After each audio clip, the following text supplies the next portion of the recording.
Other side as well? I don't know. I think that you're like at the top of the hill. Okay, we're ready to go. Action.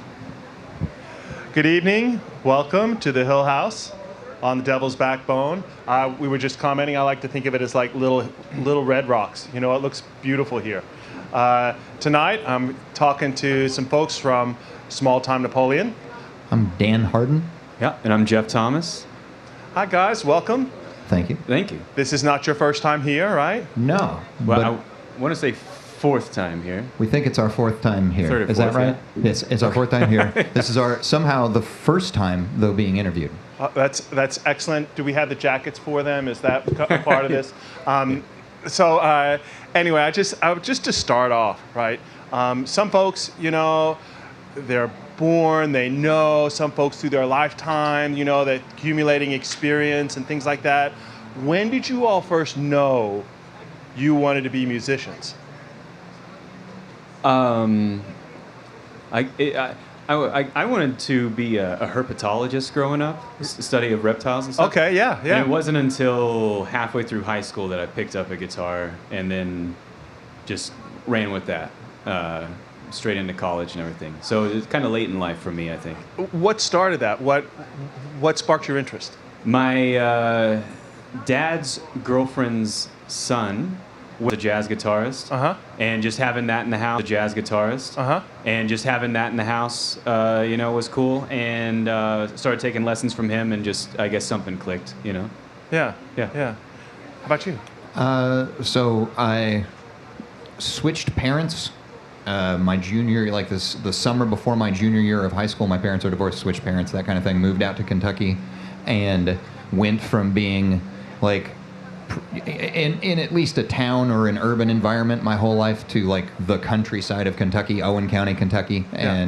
And there happened to be a guitar in the closet of the room that I inherited. And my dad plays, you know, like country pastor guitar. And so he showed me, like, we call them, you know, the cowboy chords. Here are the cowboy chords. Here's how, you know, here are the chords in C. Here are the chords in G. Those are all the ones you're probably ever going to need. Here's a capo. And started playing around and somewhere, like, I just did it, like, you know, I just thought it was like a thing that you just did in, you know, in your living room. And somewhere along the line, someone offered to pay me for it. And I did it, and I thought, that's crazy. I can't believe this happened. But from that, I got like 2 more gigs, and knock on the wood, I just keep getting more, like 1 more show after this one. And so like I just keep being a musician for a little bit longer, and that's how I've done it. And it's just something that you love, that you've grown to love as you do it? I think I fell in love with it pretty quick, at least the guitar. And you know, I guess it took a couple of years to start playing with other people to get more comfortable with that, and that I took a second to fall in love with. But yeah, I mean, more and more, I still love it, still happy to do it, you know. Yeah. And how did that develop? Did people encourage you along the way, like you got paid for a gig? And Yeah, I guess like I've always, since I was little, sung, and so you know, like it used to be a thing of like, you know, your parents would be like, look, my child, well, it'll sing. And so someone would recite a song for them or whatever kind of thing. And so it just kind of, that turned into whatever. And it's always just kind of been like the thing of like, oh yeah, I guess like, I really like to sing. I sing by myself, for myself. And so if it works out that people want to bring me somewhere and, you know, that could be a thing, then it just clicked as in like, oh, well, shit, it just seems like I must be, I'm doing this and I fit here. I must be meaning to be doing it. Yeah. And did you follow then, like at Bellarmine and jazz? Did you all study here locally? Where did you all go to pursue music from there? Yeah, I went to U of L ultimately for jazz, and studied it there. And then the 2 members who aren't up here, Dave and Zach on drums, Dave on bass, both went to college as well for jazz.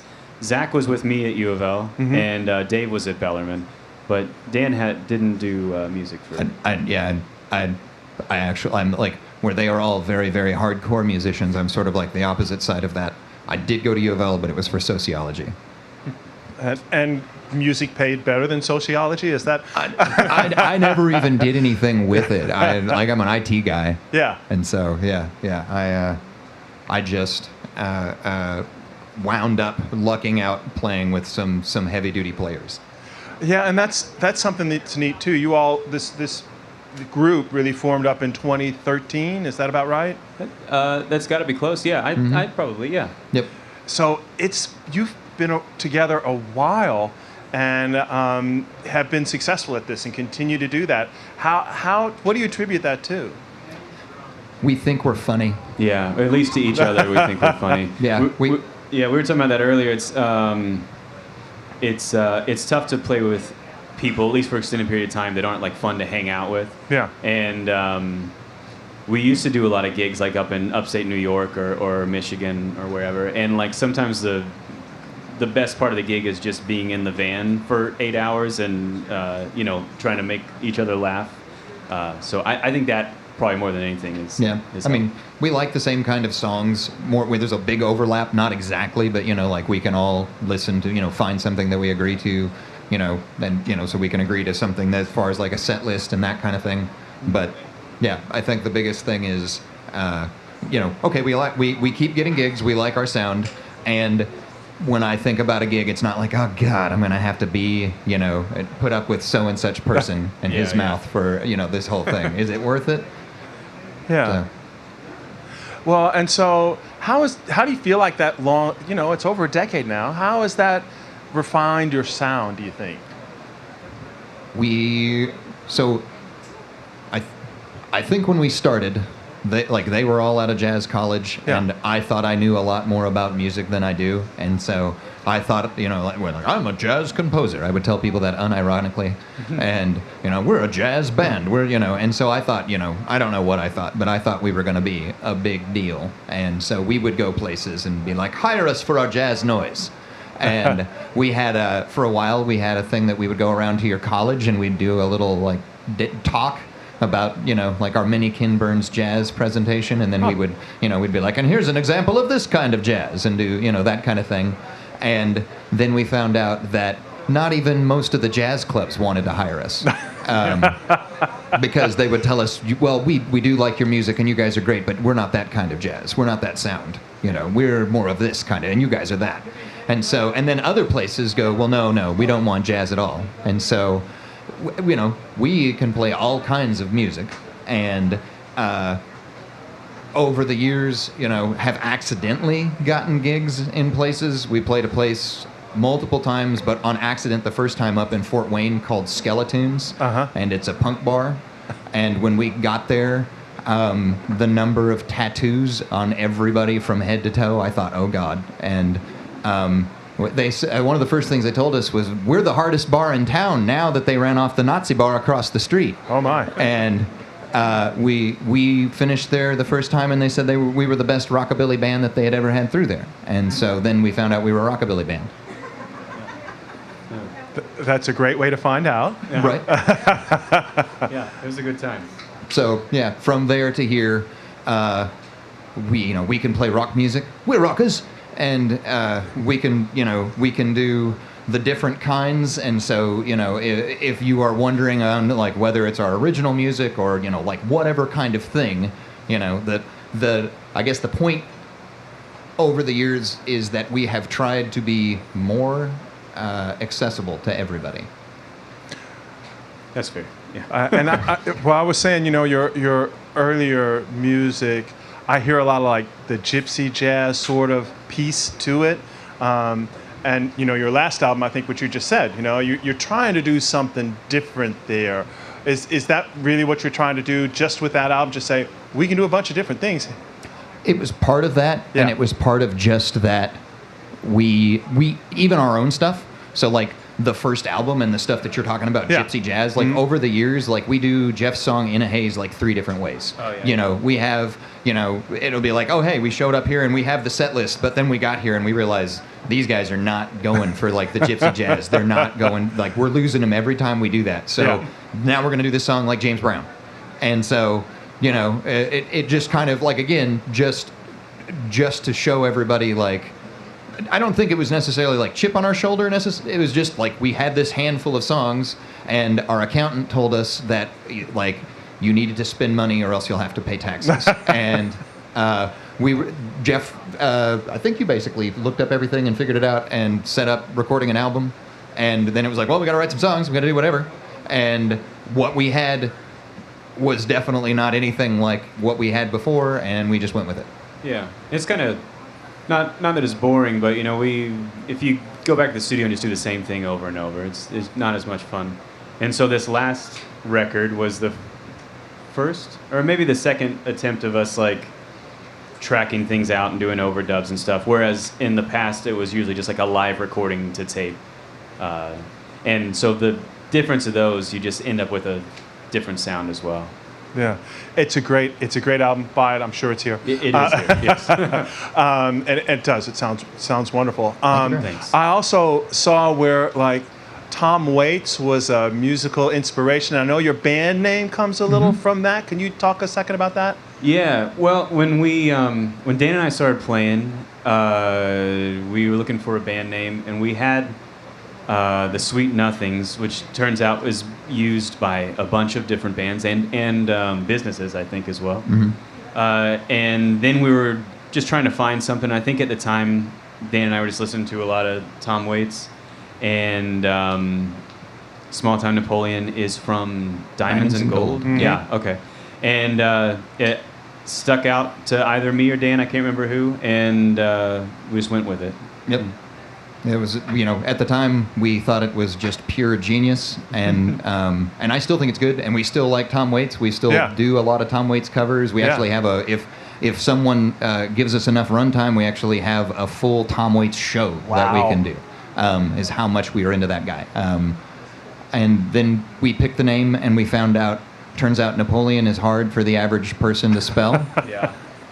Not good SEO. And apparently, even though I don't think I have an accent at all, if I go anywhere else and I say the word small time Napoleon to people, they hear small town Napoleon.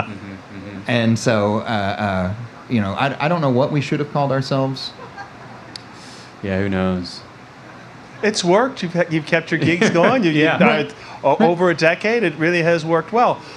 Over the decade. Now, I did tell you I was going to ask you this question, because those who know will know, I have to ask a COVID question. It's required in my contract. So during COVID, you guys survived, right? As a band, you survived. Here you are. Hooray, here we all are. What was that time like for you? What were the challenges there? Did you find any depth or differences as you were going through that? Yeah, the gigs dried up. That was a big difference. Now, think about it. It ruined our, like, we were going on a, like, this is going to be the time we really take off tour. We were in the hot spots. We were in Niagara. We were at Niagara Falls in New York, right? Like when the big stuff happened. And right before that, we were in Cleveland. Yeah, it was a cool time to be in Niagara Falls because there was literally nobody there, so that was fun. And then all of the upstate stuff dried up, and rehearsing was hard. We did a couple like in my backyard where like I had kind of measured out distances, whatever we thought was appropriate, and then we ended up doing some like long distance recording or whatever, where like I'd record a guitar part, send it to the band, they'd each do their thing, and then we'd put it together. And there's 2 or 3 videos up on our YouTube of that. And then I guess we did what everybody else did. Yeah, if you look up one of them, definitely Dave left a really neat Easter egg. I think, is it Indeed I Do? Yes, at the end, yeah. You can check that out. Did it do anything for your writing? I don't know, because we had, just before COVID, we had recorded a couple singles, right? We went over to La La Land and did Some People and Over the Moon. And I don't think at least I don't think I was in like a writing mindset, at least for the first couple of years of COVID. Yeah. I feel like, I will write a whole bunch of songs all at once, and I wish I could tell you what thing causes that to happen, and then I would do it a lot more. And I don't know.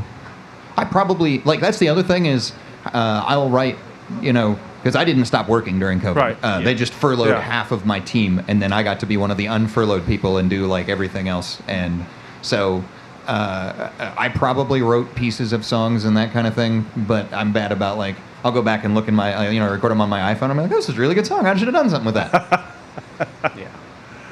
So you look for those things as you go back through and try to find what maybe this was a good idea, and you listen. And how does that work? Like when you're bouncing stuff off each other. We really don't write with each other very much. Usually, it's like we have a fairly full song idea, and then we bring it to the band. Or at least my process is bring it to the band and let the three of them figure out like if structure should change or dynamics and feel and stuff like that. But usually like the chord changes, the melody, the lyrics are pretty much there, independent of Dan. Yeah, we'll like occasionally, we've got like one song, I guess that we're still working on right now that we are co-writing, just to say that we have co-written a song. Yeah. And over the years, I feel like we've written like, like what if your song did this instead of that? Oh yeah, okay, cool. And then, like that thing. And then with Jeff's songs a lot, like, I don't know if we will get to all of the songs in our set list, but Right.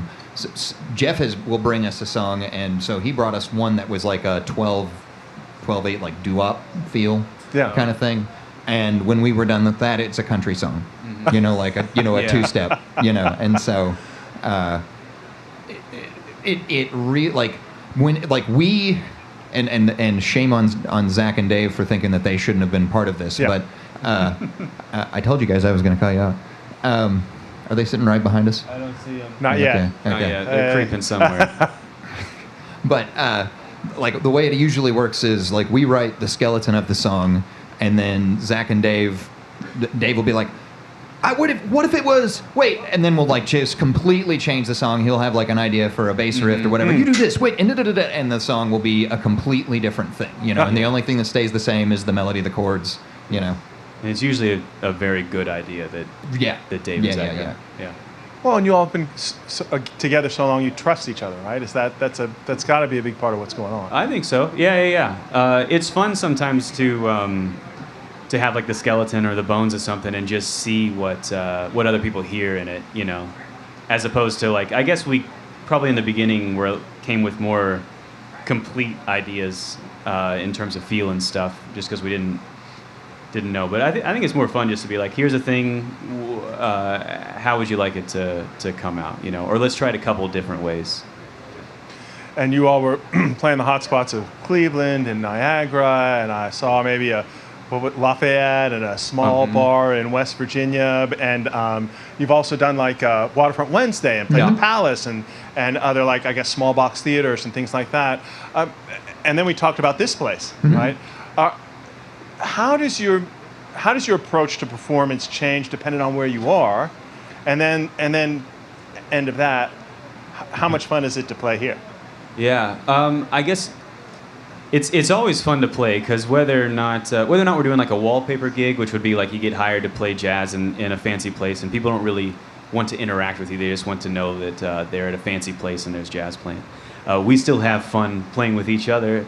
And then the other end of the spectrum would be something more like this, where it's like more intimate and maybe more interactive, and that's also super fun.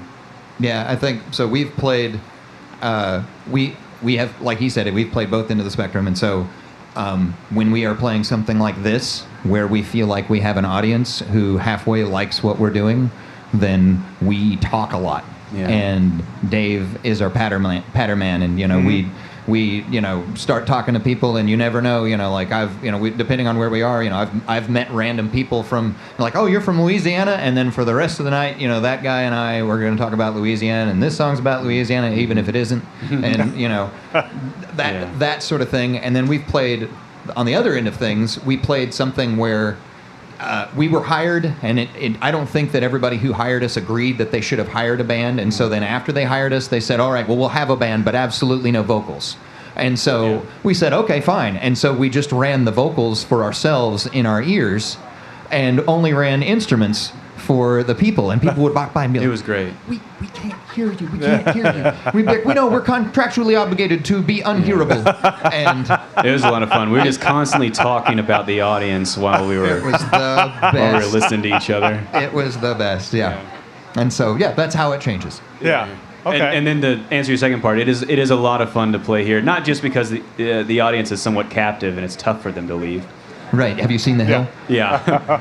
But the sound system's great. The AV's great. Like, you know, it's fun. To play with the in-ears that we're playing with.